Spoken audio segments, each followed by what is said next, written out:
주임법 한번 볼게요. 주임법, 주택임대차 보호법 줄여가지고 이제 주임법 이래 부릅니다.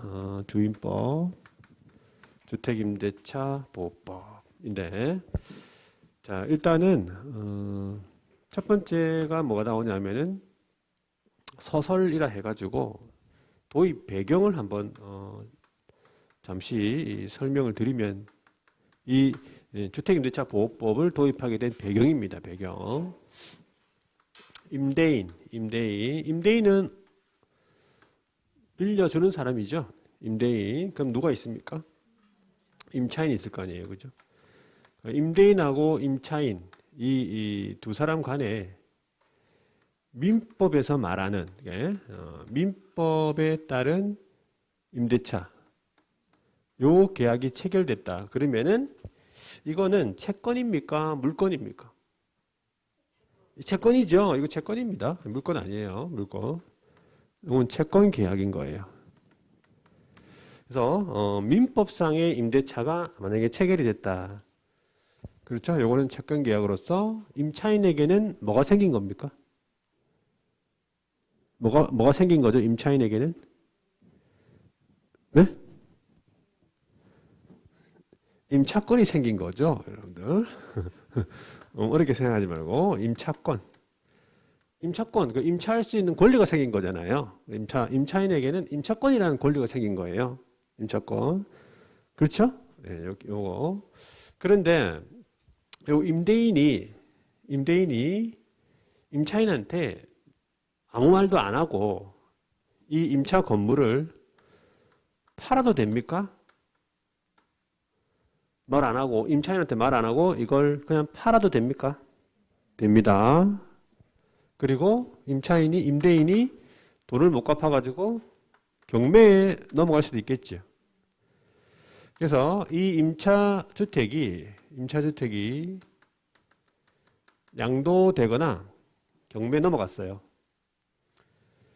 자, 그랬을 경우에 양수인이 있을 거고, 그 다음에 경락인이 있을 거 아니에요, 그죠? 경락받은 사람, 경락인. 그 사람들을 뭐라 부릅니까? 그렇죠, 제3자. 대단합니다. 요거는 이 3월 달쯤에 대답이 나와야 되는 그런 단어인데, 정말. 어디서 들었던지, 하여튼 뭐 그렇겠죠? 제3자, 지식으로서 알고 있던지.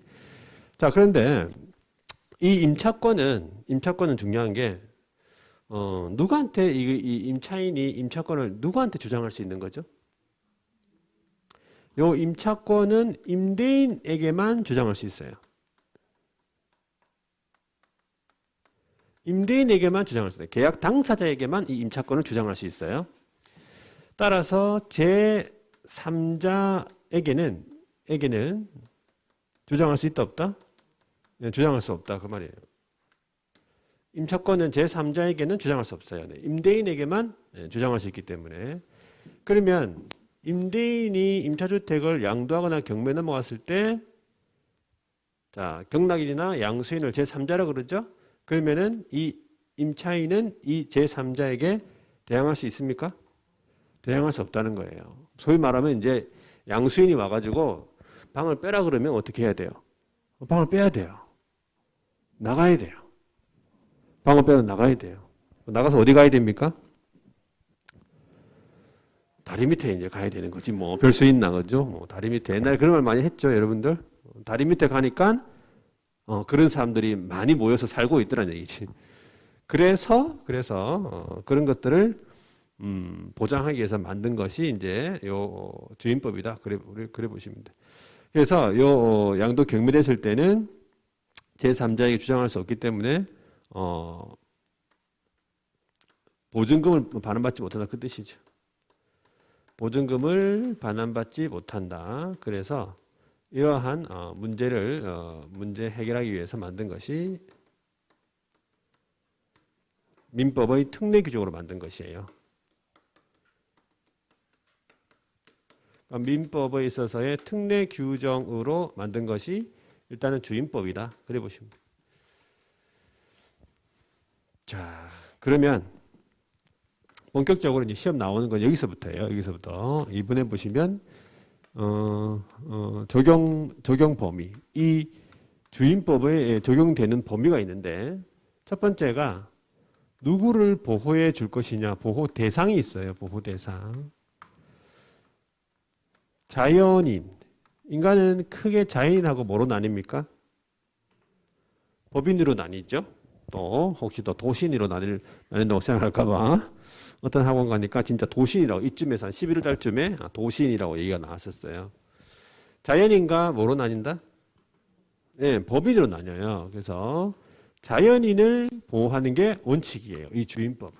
그럼 원칙적으로 이 주임법은 법인은 보호를 안 해줍니다. 원칙적으로. 법인 있죠. 법인은 보호 안 해주고 육체를 가진 자연인만 보호해준다. 보호해준다. 자, 이때 자연인 중에서 내국인, 외국인, 내외국인, 불문. 외국인도 보호해준다 그 말이에요. 외국인도. 이게 원칙인데, 자, 예외적으로 일정한 법인을 보호해줍니다. 일정한 법인. 요 세 가지의 법인을 또 기억하셔야 돼요. 첫 번째, 누굽니까? 첫 번째? 한국주택금융공사예요. 첫 번째가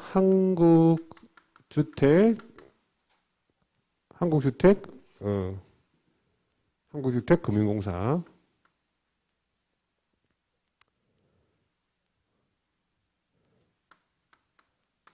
자, 두 번째가 주택사업을 목적으로 하는 지방공사예요. 주택사업을 목적으로 하는 지방공사. 세 번째가 중소기업 기본법에 따른 중소기업이에요. 중소기업이 임차를 하고 그 직원한테 이제 직원이 주민등록하고 이런 거를 거친 다음에 보호받는다 그 말입니다. 그래서 요 세 가지 법인, 요 세 가지 법인에 대해서 한국주택금융공사가 한국금융공사가 아니고 주공을 얘기하는 거예요. 주공. 한국 어디죠? LH공사죠. 한국주택금융공사 맞나? 한국주택금융공사.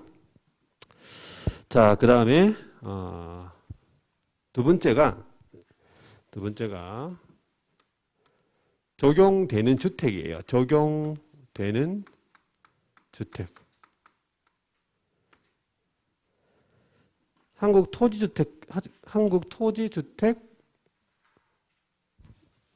한국주택금융공사.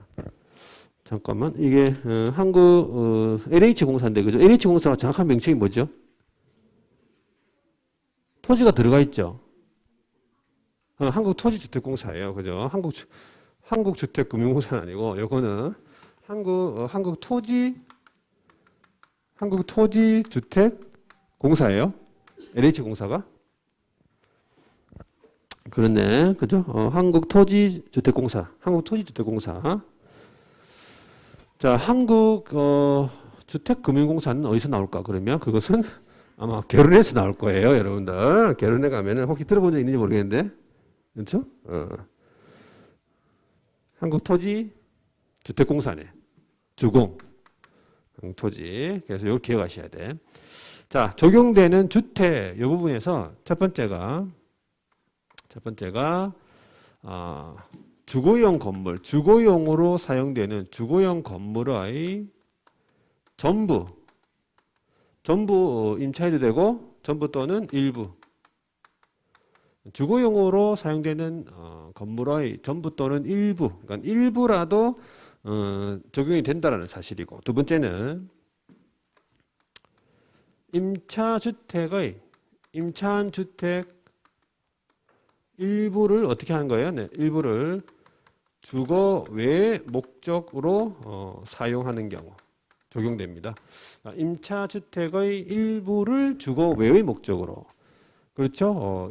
주택을 이제 임차했는데 그 일부를 뭐 가계 문구점으로 좀 사용한다든지 뭐 그렇게 이해하시면 돼요. 임차주택의 일부를 주거 외의 목적으로. 세 번째가 미등기 건물, 그 다음에 무허가 건물. 미등기 무허가 건물에도 이 주임법이 적용이 된다. 왜 적용이 되냐면 일단 이 주임법의 적용 목적이 주목적이 국민의 주거생활 안정을 목적으로 하기 때문에요. 국민의 주거생활 안정 목적. 자, 미등기 무허가 건물. 그 다음에 네 번째가 미등기 전세. 미등기 전세, 이거는 다른 말로 이제 채권적 전세라 불러요. 채권적 전세. 그러니까 전세로 들어갔지만은 전세권 설정을 안 한 거예요. 그렇지, 보통 그렇지 않아요. 전세 들어갔는데 전세권 설정 안 하는 경우가 많죠. 네, 그걸 미등기 전세라 불러요. 다른 말로 이제 채권적 전세. 여기서 이제 적용이 된다는 뜻이죠. 자, 그럼 다섯 번째가 임차. 그 다음에 일시 사용을 위한 임대차. 일시 사용을 위한 임대차. 일시 사용을 위한 임대차는 적용되지 않는다. 이거 시험 잘 물어보죠. 일시 사용을 위한 임대차는 적용되지 않는다. 여기 어떤 경우가 있겠습니까? 일시 사용을 위한 임대차로서는 펜션이라든지 뭐 민박이라든지 이런 것들은 이 주임법이 적용되지 않는다는 사실이에요. 물론 요 중간에 하나 더 있긴 있습니다. 임차 주택의 대지, 임차 주택의 대지를 환가한 매각대금으로부터 우선 변제 받을 수 있기 때문에 임차 주택의 대지도 적용되는데 일단 그건 시험 잘 안 나오기 때문에 요 정도 여러분들이 기억하시면 돼요.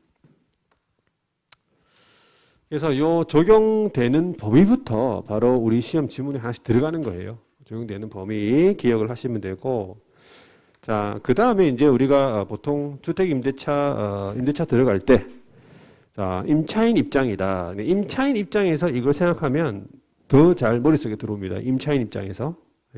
임차인을 주로 보호하기 때문에 그래요. 임차인을 편면적 강행 규정으로서 임차인을 위주로 보호해 줍니다. 그래서 임차인이라 생각하고 들어가면 되는데, 우리가 임차인이다 그러면은 제일 중요하게 생각하는 게 뭡니까?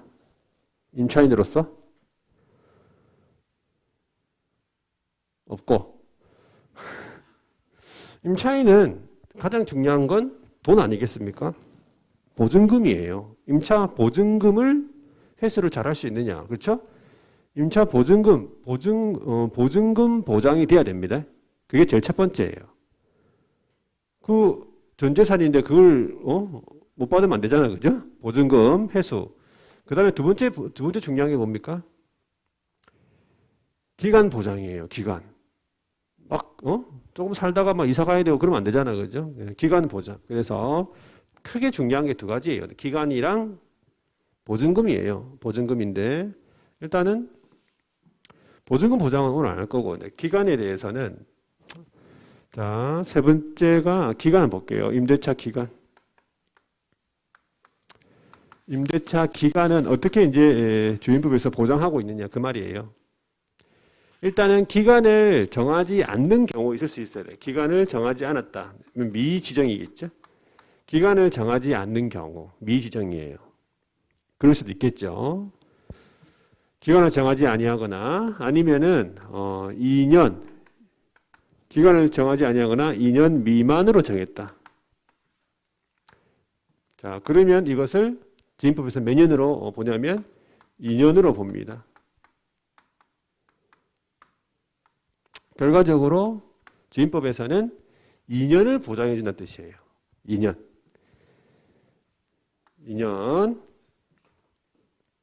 그런데 예를 들어서 자, 기간을 갖다가 1년으로 정할 수 있잖아요. 그렇죠? 1년. 2년 미만. 그는 기간을 정했는데 2년 미만으로 정한 거잖아요. 1년으로 정했다. 그랬을 경우에 임대인은 우리 이제 1년으로 정했으니까 1년 됐으니까 나가라 하지 못한다는 뜻이에요. 나가라 하지 못하고 임차인은 우리 1년 계약했으니까 나 나가겠다. 1년 살아서 나가겠다. 해도 되고 2년 보장하니까 1년 더 있다가 나가겠다 해도 됩니다. 결과적으로 임차인을 보여준다는 뜻이죠. 그러면 그걸 어떻게 조문에 표현했냐면 2년 미만으로 정한 기간. 2년 미만으로 요 정한 기간 있죠? 요거는 누가 그 유효함을 주장합니까? 임차인만이에요. 임차인만 유효함을 주장한다. 그러니까 임차인만 2년 미만으로 정한 기간에 대해서 그 유효함을 주장할 수 있다는 뜻이죠. 임대인은 우리 1년 계약했으니까 1년 됐으니까 나가라 소리 못하는 뜻이에요. 법적으로. 근데 임차인은 마음대로 1년 됐으니까 나가겠다. 아니 나 우리 2년 보장이니까 더 살겠다 해도 된다는 뜻이에요. 그래서 이런 의미. 자, 그다음에 2년으로 보는데 자, 기간이 이제 임대차 기간이 만료가 됐죠. 그러면 이제 나가야 되잖아. 그런데 보증금을 다 못 받았다. 보증금을 반환받을 때까지 임대차의 관계가 존속합니다. 그럼 보증금을 반환받을 때까지 임대차의 관계가 존속한다는 얘기예요. 근데 물론 이제 월 차임이나 그런 것들은 계속 내야 되겠지만 관계 자체는 임대차 관계 자체는 보증금 반환받을 때까지 존속한다. 그렇게 알아두시면 돼요. 자, 이제 세 번째가 묵시의 갱신이에요. 묵시의 갱신. 다른 말로 이제 법정 갱신이에요. 어떤 경우에 묵시적 갱신이 되고 임대인은 어떤 경우, 임차인은 어떤 경우 두 가지 경우가 있는데 임대인 같은 경우에는 임대인은 기간 만료 6월에서 2월이에요. 이게 이제 올해는 바뀌었어. 올해 이제 적용되는데 6월에서 예전에 1월이었어요. 근데 6월에서 2월 사이에 첫 번째 갱신하지 않겠다. 갱신 거절에 통지를 안 하거나 또는 두 번째 조건 변경하지 않으면 계약하지 않겠다는 뜻의 통지를 안 하는 경우예요. 조건 변경하지 않으면 계약하지 않겠다라는 뜻의 통지를 하지 않은 경우, 요 경우를 말하죠. 요 경우 임대인이 그렇습니다. 임대인이요. 임차인은 기간 만료 몇 월? 기간 만료 2월입니다. 2월 전이에요. 옛날에 1월이었죠. 2월 전에 아무런 통지를 안 한 거예요.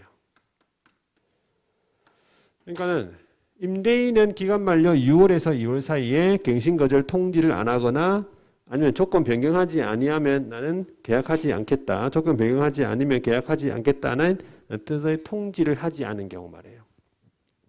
그리고 임차인은 기간 만료 2월 전에 아무런 말을 하지 않았다. 통지를 하지 않았다. 그 뜻이죠. 자, 요랬을 경우에 뭐가 된다고요? 요랬을 경우에 이게 이제 묵시적 갱신. 묵시적 갱신, 다른 말로 묵시의 갱신이 되는 거예요. 법정 갱신이죠. 같은 말입니다. 자, 묵시적 갱신이 됐을 때는 어떻게 됩니까? 전 임대차와 동일한 조건으로 다시 계약이 된 거예요. 전 임대차와 동일 조건으로 다시 임대차. 전 임대차와 동일한 조건으로 다시 계약이 됐다. 그러면 이제 이걸 몇 년으로 보냐면 존속 기간이 몇 년? 2년으로 보는 거예요. 존속 기간은 2년이에요. 그러면 다시 2년으로 계약이 된 것으로 본다. 그래야 되는 거지. 묵시의 갱신이 되면요. 그때 또 묵시의 갱신이 됐을 때 한 가지 더 뭐냐면 요 2년 안에 임차인은 언제든지 계약에 관해서 해지할 수 있다 그 말이에요. 그러니까 임차인은 언제든지 계약 해지 가능하다. 임차인을 위한 제도예요. 그러니까는 묵시의 갱신이 되었죠. 그러면 2년이 이제 보장되는데 임차인은 이 2년 안에 그냥 나는 나가겠다 하면 그 유형을 주장할 수 있다 그 말이지. 그러면 그러면 나가겠다 했을 때 임대인은 바로 그러면 그 효력이 발생하느냐? 그건 또 너무하잖아, 그죠? 그래서 임대인한테 이야기할 거 아니에요. 이제 나가겠다. 묵시의 갱신이 됐는데 난 나가겠다. 그랬을 때 그럼 언제 그 효력이 발생하는가? 언제 그 효력이 발생하냐면 임대인이 이제 임대인이 들었죠? 예, 듣고 난 다음에 몇 개월 지나야 되냐면 3개월이 지나야 그 효력이 발생한다. 그래서 여기다 적을게요. 3월 경과 후 효력 발생. 그러니까 임차인이 언제든지 계약 해지 통고할 수 있는데 그 계약 해지 통고를 받고 몇 개월? 3개월 후에 그 효력이 발생한다. 3개월 정도의 기간을 준다는 얘기예요. 그 3개월 정도에 의해 가지고 다른 임차인을 구해야 되니까 그런 내용이라 보시면 돼요. 묵시의 갱신. 자, 이게 이제 묵시의 갱신에 관한 내용이고, 그다음에 이제 뭐가 있냐면 차임 등의 증감 청구라고 있습니다. 3번, 3번이고 4번이네. 4번, 5번. 차임 등의 증감 청구.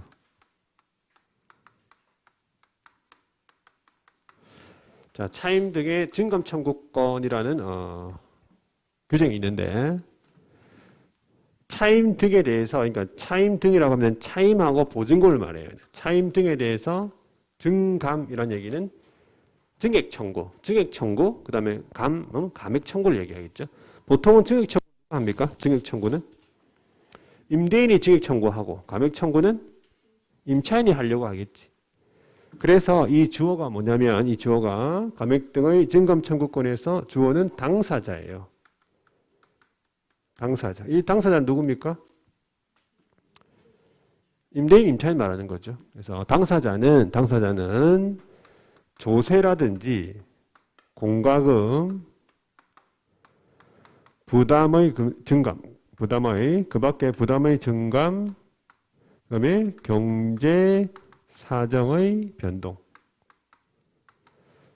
조세, 공과금, 그다음에 부담의 증감, 경제 사정 변동을 인해 가지고 차임 등이 적절하지 않다. 그럴 경우에는 차임 등에 대해서 증감의 청구를 할 수 있다는 얘기죠. 자, 그래서 감액에 대해서는 별다른 말이 없어요. 돈을 줄여준다는데 어떤 규정이 있겠습니까? 그죠? 얼마만큼 줄여야 된다. 그런 규정은 없어. 그래서, 증액에 대한 어떤 규정이 있어요. 증액에 대한 규정. 증액. 자, 증액을 할 때 있어서, 임대인이 증액을 청구하는 데 있어가지고, 증액 청구하는 데 있어가지고, 약정한 차임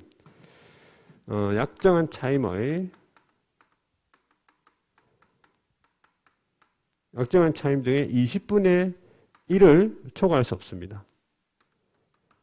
약정한 차임의 20분의 1. 약정한 차임의 20분의 1이라고 하면은 몇 프로를 얘기하는 거죠? 5%입니까? 그죠? 5%. 20분의 1이니까 5%죠. 네.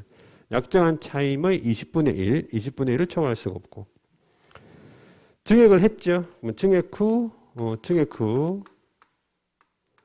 1년 이내에는 재증액이 안 된다. 이런 어떤 증액에 관한 어떤 규정이 있어요. 약정한 차임 등의 20분의 1을 초과할 수 없고 증액 후 1년 이내에는 재증액을 못한다. 이런 내용이 차임 등의 증감 청구에 관한 규정입니다. 판례 빼고 일단은 이렇게 알아두시고. 자, 이제 여섯 번째. 월차임 전환할 때, 월차임 전환 시 산정률 제한이라는 규정이 있어요. 그러니까는 보증금이 있을 거 아니에요. 뭐 5천만 원, 1억이면 1억. 그 보증금을 월 단위 차임으로 전환할 때 그 전환되는 범위, 그 산정률 제한 규정이 있습니다. 그래서 일단은 전환되는 범위가 어떻게 되냐면 전환되는 금액이 있을 거 아니에요. 전환되는 금액은 보증금의 전부 또는 일부예요. 전환되는 금액은 그 보증금의 전부를 해도 되고 그 일부를 해도 되고 전환되는 금액에다가 얼마를 곱하냐. 두 개 중에 한 개를 곱합니다. 두 개 중에 한 개. 첫 번째는 연 10%예요. 연 1할이란 말이에요. 연 1할. 연으로 얘기하는 거죠. 연 10%. 다른 말로 연 1할입니다. 연 1할, 연 10%와 두 번째, 한국은행 기준 해가지고 한국은행 공시 기준금리가 있습니다. 한국은행에서 공시한 기준금리. 그 기준금리에다가 요게 올해 9월달 전까지, 9월달 마지막 전까지만 해도 이게 3.5%였는데 2%로 바뀌었어요. 시험 치기 한 달 전쯤에. 기준금리, 한국은행 공시 기준금리 플러스 2%. 요거 두 개 중에서 어떤 거? 낮은 금액이에요. 요거 둘 중 낮은 금액. 그러니까 연 10%하고 기준금리 플러스 2% 두 개 중에서 낮은 것을 전환되는 금액에다가 곱한 그 범위를 초과할 수 없다. 그 말이에요. 그 범위를. 그 금액이 나올 거 아니에요. 그래서 그거를 이제 연이기 때문에 12로 나눠줬을 때 한 달 월 차임이 나온다. 그 말이지. 이것도 가끔 가다가 이제 모의고사 때 계산하는 문제가 나와요. 요거 계산하는 문제. 일단은 지금 이런 것들을 하나하나 여러분들이 다 알고 있어야 되는 내용들이에요. 그러니까는 보기가 5개잖아. 그럼 여기 또 뭐 하나 지문 1개, 여기 지문 1개, 뭐 이런 식으로 지문 1개씩 들어가요. 물론 이제 전체적으로 냈을 때 그래 되는데 하여튼 여러분들이 이런 내용들을 좀 다 알고 계셔야 돼. 기본적으로. 자, 월차임 전환 시 산정률 제한 여기까지 봤는데 하나만 더 볼게요. 하나만 보는 김에. 자, 7번째가 뭐냐면 이제 대항력이에요. 대항력이란 말 많이 들어보셨죠? 대항력은 아까 쉽게 얘기하면 대항력은 이제 방을 빼라 했을 때, 방 빼라고 했을 때 못 빼 할 수 있는 힘을 이제 쉽게 얘기하면 대항력이라고 부릅니다. 대항할 수 있는 힘. 그래서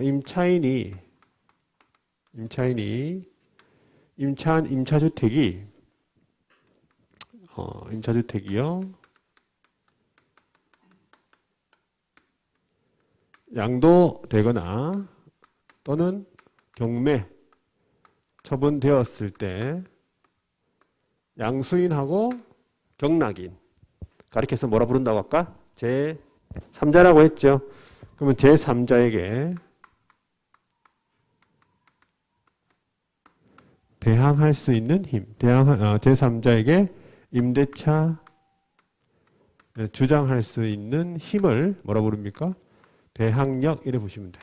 대항력. 그러니까는 그 제3자한테 대항할 수 있는 힘, 그걸 대항력 이래 부른다. 이래. 그러면 이 대항력을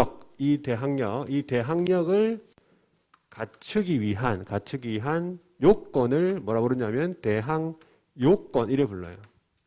대항력을 갖추기 위한 요건. 대항력이 생기려면 이 요건을 갖춰줘야 돼요. 주택에서. 첫 번째 요건이 뭡니까? 주택의 인도예요. 이런 거 많이 들어보셨잖아요. 주택을 인도받아야 돼요. 인도. 인도라는 말은 다른 말로 뭡니까? 인도는 점유를 말해요. 점유. 점유. 인도라는 말은 점유를 말합니다. 이게 이제 직접 점유일 수도 있고, 임차인이 직접 점유할 수도 있고, 아니면은 전차인이 이제 직접 점유함에 따라서 이 임차인이 간접 점유를 하는 경우도 여기에 해당이 됩니다. 인도를 한 것입니다. 그것도 인도. 자, 두 번째 플러스 두 번째 뭐 해야 된다? 주민등록을 해야 돼요. 주민등록 다른 말로 전입신고예요. 그러니까 이 요건은 요거 두 가지입니다. 요 두 가지. 주택의 인도와 주민등록이에요. 두 가지 요건만 갖추면 뭐가 생긴다? 대항력이 생긴다. 언제서부터? 다음 날 0시부터 대항력 발생. 다음 날 0시부터 발생하는 거지. 오늘 주민등록 했어요. 언제 생깁니까? 네, 다음 날 내일 0시예요. 내일부터니까 내일 0시부터 대항력이 생기는 거지. 그래서 이 뭐 저당권과의 어떤 관계, 그리고 그다음에 주민등록 했을 때 어떤 주택이냐, 단독주택이냐, 공동주택이냐, 어디까지 주민등록이 돼야 되느냐, 동호수까지 기재가 돼야 되느냐, 지역만 기재가 돼야 되느냐, 뭐 그런 내용들이 있어요. 그리고 공무원이 잘못했을 때, 나는 제대로 했는데 공무원 잘못했을 때 언제 생기는지, 이 대항이 언제 생기는지, 내가 전입신고할 때 내가 잘못했을 때 언제 생기는지, 그런 내용들은 이제 1월 달에 보도록 하고, 일단은 기본적으로 요건이 이 두 가지라는 거. 두 가지라는 거. 당연히 주민등록을 뭐 옮겼어. 그러면 옮기는 순간 어떻게 되죠? 대항력은 상실합니다. 대항력은 상실한다. 그래 보시면 돼요. 대항력을. 여기까지가 있고, 그 다음에 이제 나오는 게 뭐냐면, 그 다음에 나오는 게 보장금 보장 제도로서 여러분들 뭐 최우선 변제 들어보셨죠? 최우선 변제, 우선 변제 이런 것들이 있습니다. 임차권 등기 명령 이런 게 있고, 그게 이제 거의 핵심, 거의 다고, 그 뒤에는 이제 임차권의 소멸이나 그다음에 강행 규정, 그다음에 소액사건 15번 준용 뭐 이런 거밖에 없어요. 거의 한 절반 이상은 다인 거예요. 자, 대항력까지 받고, 그 다음에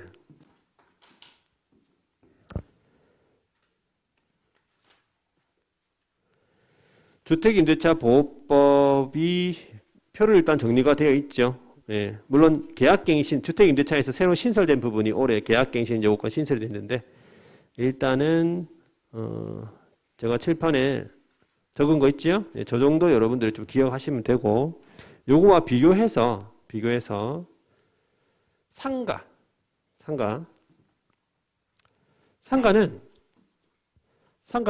일단 여기 다시 보면요, 도입 배경 똑같아요. 상가는 경제생활 안정 목적으로 하기 위해서 하는 거잖아요. 그죠? 똑같아. 얘는 똑같고, 적용 범위에서 좀 틀립니다. 적용 범위는 일단 다른 거 하고 나서 다시 적용 범위 일단 요걸 지울게요. 요건 똑같으니까 도입 배경은 상가의 적용 범위를 얘랑 틀리기 때문에 상인법 같은 경우에 첫 번째 상가 같은 경우에는 누구를 보호합니까? 얘는 자연인뿐만 아니라 누구를 보호한다? 법인까지 보호하는 거예요. 그렇죠? 회사까지 보호하는 거죠. 회사까지. 그러니까 자연인뿐만 아니라 원칙적으로 법인까지 다 보호해주는 것이 상인법이다. 이렇게 보시면 되고, 두 번째가 적용 대상 되는 건물.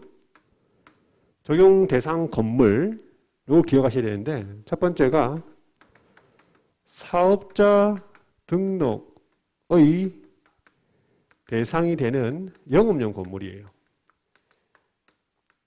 그러니까 사업자 등록의 대상이 되는 뜻이죠. 사업자 등록의 대상이 되는 영업용 건물이 돼야 된다. 그래서 뭐가 안 된다는 겁니까? 사업자 등록이 안 되는 자선단체죠. 자선단체. 자선단체 있죠. 친목단체. 종교단체. 적용되지 않습니다. 그러니까는 이 상인법이 자선단체, 친목단체, 종교단체에 적용되지 않는다. 영업용 건물 돼야 되기 때문에. 자, 그 다음에 이제 주인법하고 틀린 점이 요거예요. 물론 요거도 다 틀린데 두 번째가 일정 보증금 이하의 임대차. 그러니까는 보증금의 액수가 일정 보증금 이하여야만 이 법이 전면 적용이 돼요. 상가, 주택은 이런 규정이 없잖아. 주택은 보증금이 얼마든지 간에 다 적용이 돼요. 그런데 상가는 이 일정 보증금 이하의 임대차에게만 전면 적용이 되고 일정 보증금을 초과하는 임대차에 대해서는 일부 규정만 적용이 돼요. 그러니까 전면 다 상가에 대해서 전면 다 적용되려면 이 일정 보증금 이하의 임대차가 돼야 된다는 뜻이지. 자, 그러면 그게 얼마냐?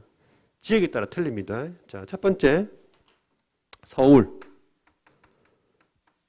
지역을 기억하셔야 돼요. 지역부터 먼저. 서울이 있고 그 다음에 과밀. 과밀이라고 하면 어디냐면은 수도권을 얘기하는데 경기도랑 인천을 말합니다.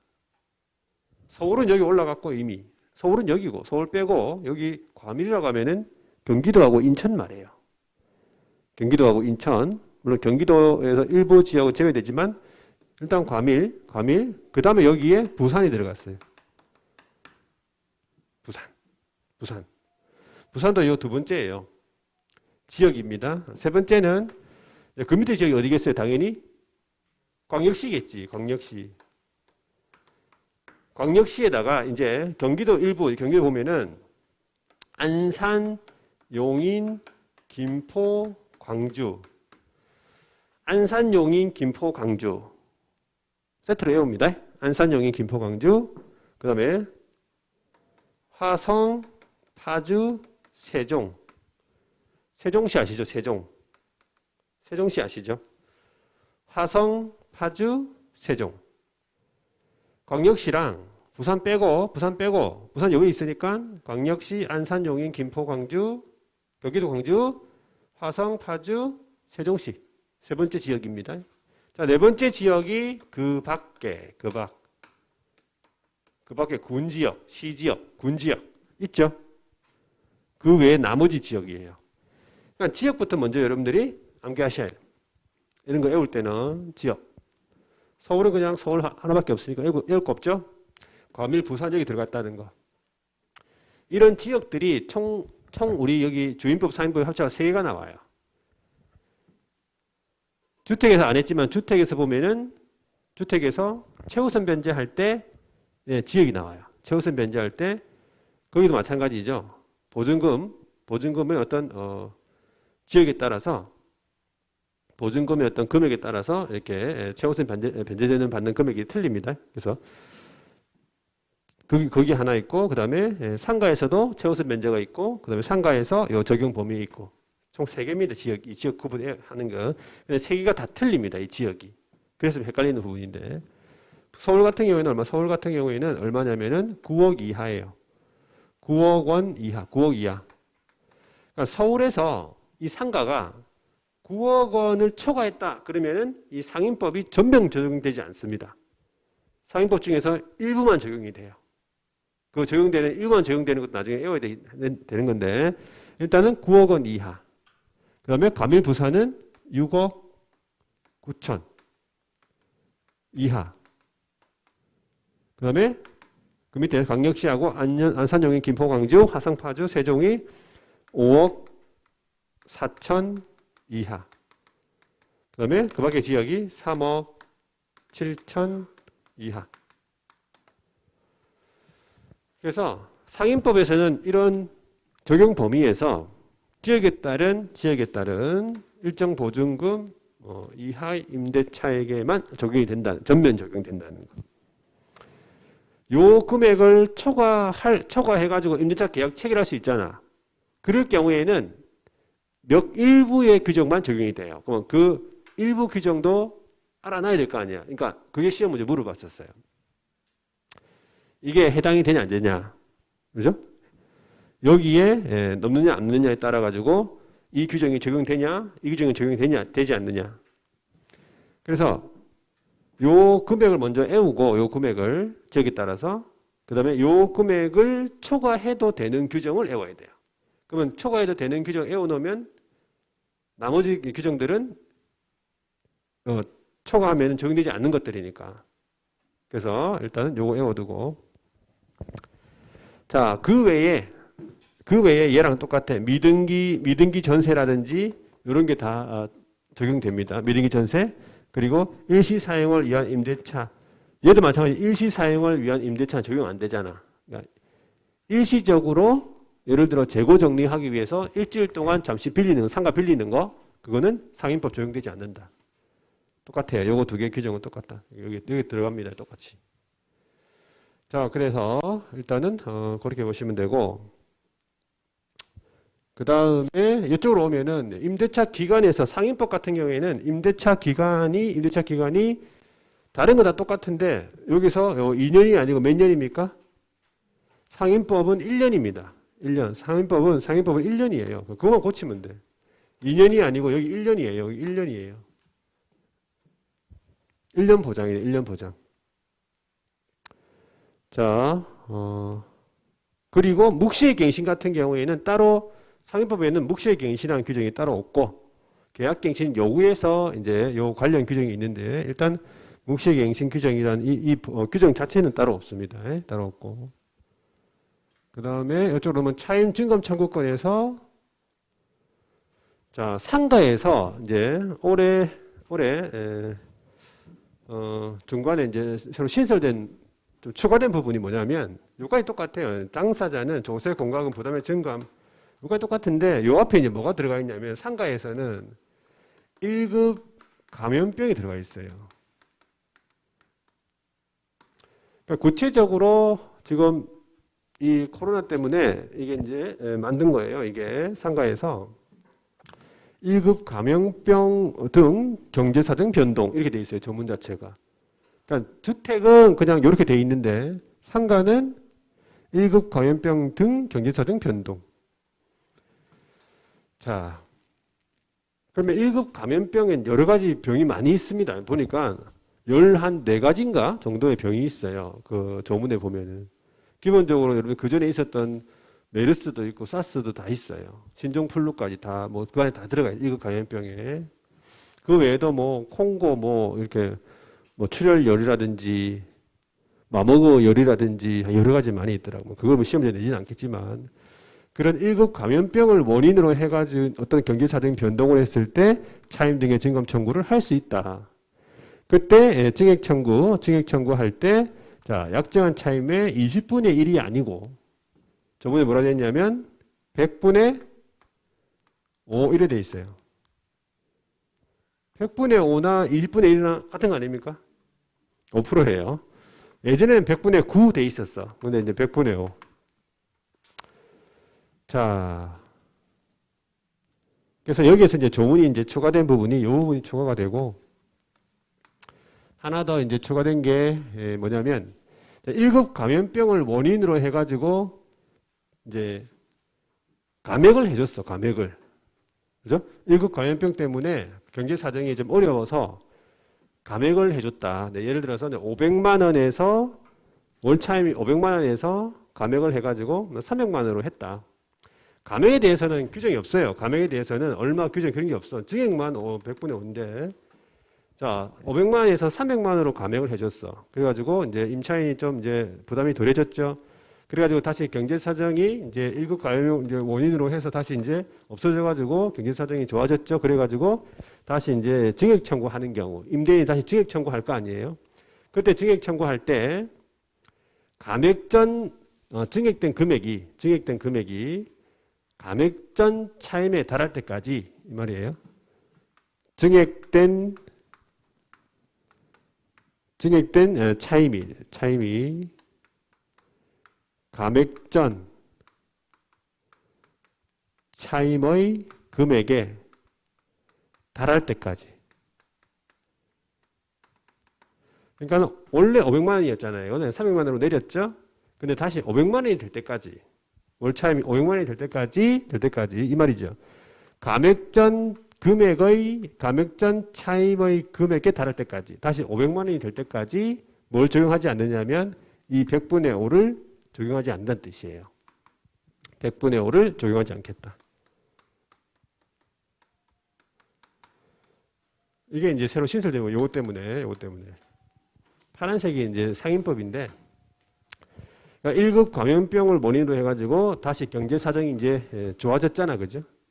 다시 이제 없어져가지고 좋아졌을 때 증액을 할 거 아니에요, 임대인이. 그러면은 증액을 하는 경우에 있어서 증액된 차임이 감액 전 차임의 금액에 달할 때까지, 300만 원이 감액했는데 500만 원에 달할 때까지 100분의 5를 적용시키지 않겠다. 증액할 때는 원래 이거 적용해야 되잖아. 근데 이 원인으로 증액한 경우에는 적용하지 않겠다는 얘기지. 500만 원이 딱 됐을 때, 500만 원 됐을 때부터는 100분의 5를 적용하겠다는 얘기예요. 그 규정이 이제 신설됐어요. 이게 코로나 이 사태 때문에 국회의원들이 이제 갑자기 만든 거죠. 그렇게 보시면 되고. 그 다음에 이제 월차임 전환 시 산정률 제한에서는 연 몇 프로입니까? 연 1할 2푼이에요. 12%예요. 상가에서는 연 12%와 기준금리의 4.5배. 이거는 플러스 2%가 아니고 그냥 곱하기예요. 쉽게 얘기하면 기준금리에다가 곱하기 4.5를 한 거예요. 상가에서는. 그러니까 이런 부분을 서로 이제 주택이랑 비교해가지고 기억을 해 두셔야 되겠지. 이런 부분은. 그 다음에 이제 대학역에서는 똑같죠? 똑같은데 주택이 아니라 이제 이거는 이제 건물이겠지. 건물. 상가니까 건물의 인도와 주민등록이 아니고 뭐가 되겠어요? 자, 주민등록이 아니고 얘는 사업자 등록의 신청이에요. 사업자 등록 신청. 이거는 주민등록이 아니라 사업자 등록 신청이에요. 상관. 자, 주민등록은 어디로 가서 합니까? 주민등록은? 동주민센터 가서 하죠. 주민등록은. 그러면 사업자 등록 신청은? 세무서 가야 됩니다. 이거 뭐 동사무소 가면 안 됩니다. 세무서 가야 돼요. 그래서 이런 부분을 여러분들 좀 기억하시면 되고. 자, 그 다음에 두 가지만 좀 간단하게 더 하면은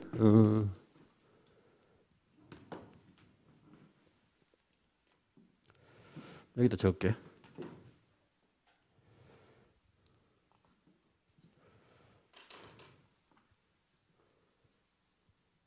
상가에서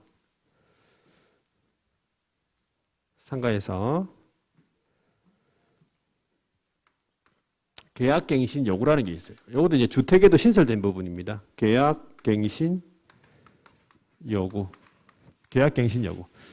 상가 같은 경우에는 기간이 몇 년이었죠? 몇 년 보장입니까? 기간이? 1년 보장이잖아요. 근데 상가 같은 경우에 뭐 사업을 하는데 1년 가지고 뭐 장사가 됩니까? 그죠? 1년 동안 광고하고 나면 그 다음에 뭐 해야 되는데 나가라 하면 좀 그렇잖아. 그래서 이제 계약갱신 요구권을 이제 신설하게 됐는데, 임차인이 기간이 만료되기 6월에서 얘가 1월입니다. 6월에서 1월 사이에 계약에 대한 갱신 요구를 할 수 있다는 뜻이에요. 그러니까 임차인이 아무 때나 계약갱신 요구하는 게 아니라 기간이 만료 전에 6월에서 1월 사이, 그 사이에 계약갱신 요구를 할 수 있다는 뜻이지. 이때 임대인이 정당한 사유가 없으면 거절할 수 없다. 물론 정당한 사유가 많아요. 한 8가지가 돼.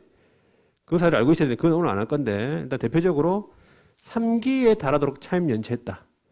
3기에 달하도록 차임 연체했다. 그러니까 월 차임이면 100만 원이다. 그러면 300만 원을 연체했어. 그러면 거절할 수 있어요. 계약갱신을 임대인이 거절 사유가 있으니까 그런 사유가 있어. 또 한 가지 뭐 부정한 방법으로 임차했다든지. 자, 부정한 방법으로 임차했다든지 그런 내용들이 있는데 일단 계약갱신 요구를 기간이 언제라고요? 기간 만료 6월에서 1월 사이에 요 사이에 했을 때 임대인이 첫 번째 이 기간에 임대인이 갱신 거절에 관한 통지 묵시의 갱신하고 거의 비슷한 거예요. 여기 갱신 거절에 관한 통지를 안 하거나 아니면 두 번째 조건 변경에 관한 통지를 안 한 경우 갱신 거절의 통지를 안 하거나 조건 변경에 관한 통지를 안 한 경우 어떻게 된다? 이게 묵시의 갱신이 되는 거예요. 이게 이제 법정 갱신.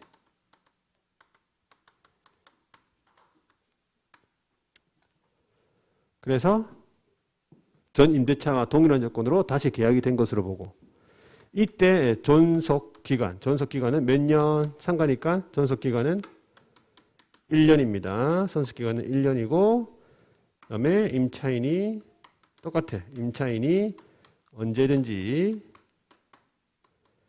해지 통고. 그러면 통고를 받고 몇 개월? 3월 경과 후 효력 발생. 이게 아까 묵시의 갱신하고 거의 비슷한 내용이죠.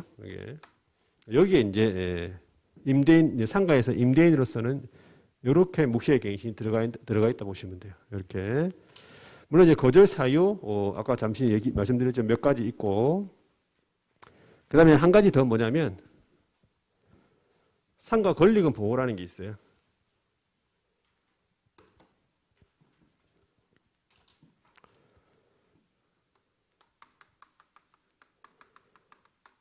상가에만 있는 거죠. 자, 계약갱신 요구도 원래 상가에만 있었어요. 근데 이제 올해에 주택에도 들어가게 돼 거의 비슷한 내용으로 들어가 있습니다. 그리고 상가 권리금은 요거는 상가에만 있어. 상가에만. 임대인이 기간이 만료되기 6월에서 만료시까지. 그러니까 이런 부분이 계약갱신은 기간 만료 6월에서 1월이고 얘는 기간이 만료되기 6월에서 만료시까지 권리금 계약에 따라서 한 말은 신규 임차인이 임차인한테 권리금을 주기로 하는 계약을 말해요. 그 권리금 계약에 따라서 임차인이 주선한 신규 임차인, 그러니까 임차인이 데리고 온 새로운 임차인을 말합니다. 임차인이 데리고 온 새로운 임차인, 신규 임차인으로 하여금 권리금에 관한 회수할 수 있는 기회를 방해하세는 안 된다. 권리금의 해수기에 보호입니다. 그러니까 임대인이 요 기간에 임차인이 요 기간에 여기 권리금 계약에 따라서 새로운 임차인을 이제 데리고 왔죠. 그러면 그 임차인에 대해서 권리금의 해수 기회를 방해해서는 안 된다 그 뜻이지. 그러면 어떤 식으로 임대인이 어떤 식으로 방해하면 안 되냐면은 4가지 정도가 있어요. 첫 번째가